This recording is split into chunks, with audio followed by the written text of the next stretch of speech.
আসসালামু আলাইকুম প্রিয় শিক্ষার্থীবৃন্দ, আশা করি ভালো আছেন। তো আজকে আমরা যে চ্যাপ্টারটা দেখব সেটা হলো হাইড্রো ইলেকট্রিক পাওয়ার প্ল্যান্ট। গত ক্লাসে আমরা এই চ্যাপ্টার দেখছিলাম, এই চ্যাপ্টার ইন্ট্রোডাকশান, তারপরে সিলেকশন, ফার্স্ট সাইট, অ্যাডভান্টেজ, এগুলো দেখছিলাম। হ্যাঁ, তো আজকে আমরা যেটা দেখব হাইড্রোলজি। অর্থাৎ এখানে হাইড্রোলজি শুরুতেই আছে মেস কার্ভ। তো মেস কার্ভটা একটা ইম্পর্টেন্ট। তো মেস কার্ভটা কি?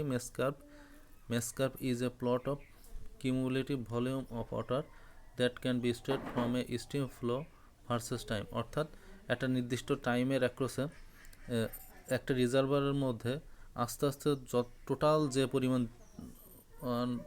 অ্যামাউন্ট পানি জমে সেটার যে কার্ভটা, হ্যাঁ সেটাই। অর্থাৎ শুরুতে একটা সময়তে পানি কিন্তু কম থাকে, আস্তে আস্তে পানি জমতে থাকে রিজার্ভারের মধ্যে। রিজার্ভার মানে যে জায়গাটা পানি ধরে রাখে। তো এইভাবে আপনি গ্রাফটা যদি আঁকেন তাহলে গ্রাফটা এরকম একটা সাপের মতো এলোমেলো দেখতে পাচ্ছেন।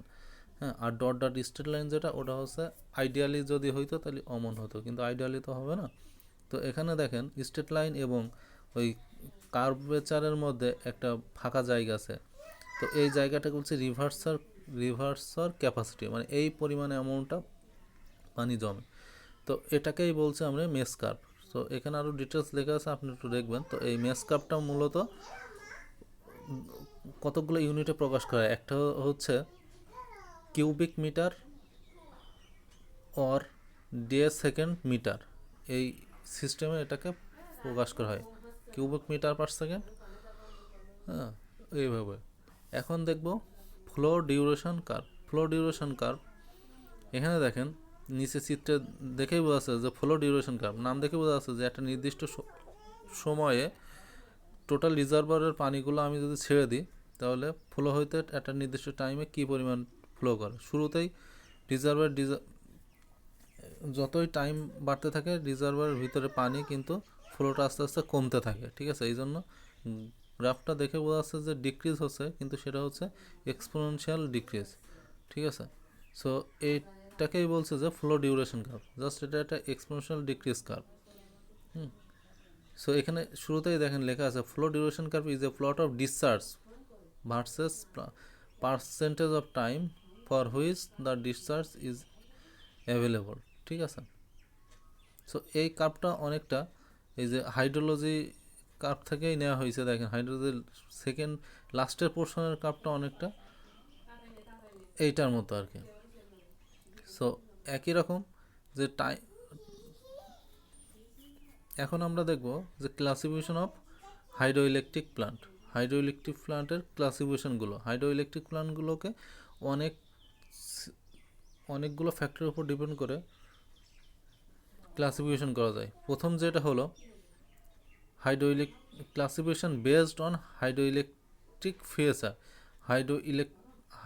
হাইড্রোলিক ফিচারের উপর বেসড করে হাইড্রোলিক প্ল্যান্টকে চার ভাগে ভাগ করা যায়। এক হচ্ছে conventional hydroelectric plant, pumped storage plant, tidal power plant আর ডিপ্রেশন পাওয়ার প্ল্যান্ট। সো শুরুতে হচ্ছে conventional hydroelectric plants. This plants utilize the normal available hydroelectric energy of flowing water of river. অর্থাৎ নদীতে যে নর্মাল পানির ফ্লো থাকে সেই পানির ফ্লোটা ইউজ করে যে প্ল্যান্টটা তৈরি করা হবে সেটাকেই বলা হয় কনভেনশনাল হাইড্রোইলেকট্রিক প্ল্যান্ট। তো নর্মালি এখানে ড্রাম দেওয়া হয়, সেই ড্রাম দিয়ে ইলেকট্রিক প্রোডাকশন করা যায়। এরপরে পাম্পড স্টোরেজ প্ল্যান্টে এখানে পাম্প স্টোরেজ প্ল্যান্টটা মূলত পিক ডিমান্ড মিট করার সময় ইউজ করে। পাম্প দিয়ে পানি যখন পিক ডিমান্ড থাকে তখন ওই সময় পাম্প দিয়ে পানি হচ্ছে রিইউজ করা যায়, ঠিক আছে। আর এরপর হচ্ছে টিডিএল পাওয়ার প্ল্যান্ট, অর্থাৎ এখানে স্রোতটাকে কাজে লাগানো হয়, টিডিএল পাওয়ারটাকে কাজে লাগানো হয় এই পাওয়ার প্ল্যান্টে। আর ডিপ্রেশন পাওয়ার প্ল্যান্ট, এটা হাই হেড থেকে যখন পানি ফেলে দেওয়া হয় প্রচুর পরিমাণ পানি ডিপ্রেসড অবস্থায় নিচে পড়তে থাকে, তো এই অবস্থায় যে প্ল্যান্টটা সেটাকেই বলা হয় ডিপ্রেশন পাওয়ার প্ল্যান্ট। এরপরে হাইড্রো ইলেকট্রিক পাওয়ার প্ল্যান্টকে আরও অন্য ভাগে ভাগ করা যায়, সেটা বেসড অন অপারেশনের উপর বেস করে হাইড্রো ইলেকট্রিক পাওয়ারকে ক্লাসিফাই করা যায়। একটা হচ্ছে বেজ লোড প্লান্ট, আরেকটা হচ্ছে peak load plant. Base load plant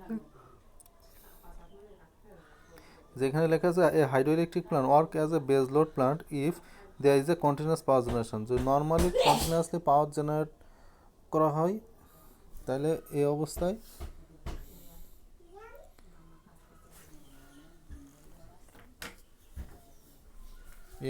যে পাওয়ার প্ল্যান্টটা সেটাকে বলছি বেস পাওয়ার প্ল্যান্ট।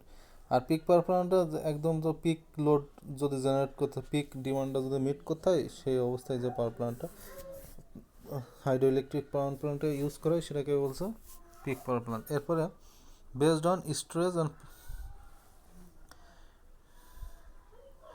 এরপর classification based on location and topography.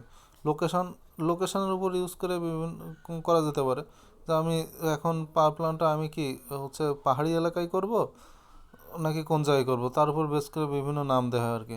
এরপরে ক্লাসিফিকেশন বেসড অন প্ল্যান্ট ক্যাপাসিটির উপর ইউজ করে বেস করেও কিন্তু ক্লাসিফাই করা, যেমন ভেরি লো ক্যাপাসিটি প্ল্যান্ট, এখানে ক্যাপাসিটি খুবই কম, পাওয়ার প্ল্যান্টের ক্যাপাসিটি খুবই কম। লো ক্যাপাসিটি প্ল্যান্ট তার চেয়ে একটু বেশি, মিডিয়াম ক্যাপাসিটি প্ল্যান্ট তার চেয়ে একটু বেশি, হাই ক্যাপাসিটি যার ক্যাপাসিটি অনেক বেশি, দেখেন মোর দেন 10 মেগাওয়াট। সো এইভাবে বলছে। আর এরপরে ক্লাসিফিকেশন বেসড অন হেডের উপর বেস করেও, হেড মানে কি পানি মাটি থেকে কোন লেভেলে আপনি স্টোরেজ করছেন, কত উঁচুতে স্টোরেজ করেন, সেটাকেই বলা হেড। তো হেডের উপর বেস করেও প্ল্যান্টটাকে ক্লাসিফিকেশন করা যায়। একটা লো হেড প্ল্যান্ট যেটা মাটি থেকে কম উঁচুতে অবস্থিত, পানি স্টোরেজ করা হয়েছে মাটি থেকে খুব বেশি উঁচুতে না। মিডিয়াম হেড প্ল্যান্ট মানে যার উচ্চতা, পানির উচ্চতা ভূমি থেকে একটু বেশি, হাই অনেক বেশি, ভেরি হাই তার চেয়ে অনেক অনেক বেশি, ঠিক আছে। এখানে সেই জিনিসটা দেখা যাচ্ছে যে মাটি থেকে 15 মিটারের নিচে পানির অবস্থান থাকলে সেটাকে লো হেড বলে। 15 থেকে 70 মিটারের মধ্যে পানির উচ্চতা থাকলে মিডিয়াম বলছে। 71 থেকে 250-র মধ্যে থাকলে হাই হেড বলছে। এরপর 250 মিটারের চেয়ে বেশি উচ্চতায় পানি যদি আমি ধরে রাখতে পারি প্ল্যান্টে, সেটাকে বলছে লো হেড বলছে। সো এটাকে গেল ক্লাসিফিকেশন বেসড অন কনস্ট্রাকশনাল ফিচারের উপর বেস করে রান অফ রিভার, তারপর valley dam plants, high head diversion plants. তো এগুলো কি? রান অফ রিভার মানে the dominant feature of run of river are that this plants generate power on the river with a continuous flow of through there of with small seasonal variation. অর্থাৎ সারা বছর নদীতে যে পানির flow থাকে সেই ফ্লোটাকে use করে যে প্ল্যান্টটা করা হবে এটাকে রান অফ রিভার প্ল্যান্ট বলছে। তো ওই জায়গায় পানির ফ্লোটা খুব একটা ভেরিয়েশন থাকে না, শুধুমাত্র সিজনাল, অর্থাৎ বর্ষাকাল যে সময় থাকবে সেই সময় পানির একটু স্রোত বেশি থাকে, এই তাছাড়া সারা বছর মোটামুটি স্রোত থাকে। এরপরে valley dam plant in valley dam plants a dam is constructed, একটা বাঁধ নির্মাণ করা হয় ফর স্টোরিং দ্য ওয়াটার, পানি ধরে রাখার জন্য। Power house is located at the top of the dam, এই ড্যাম্পের নিচে একটা পাওয়ার হাউস থাকে।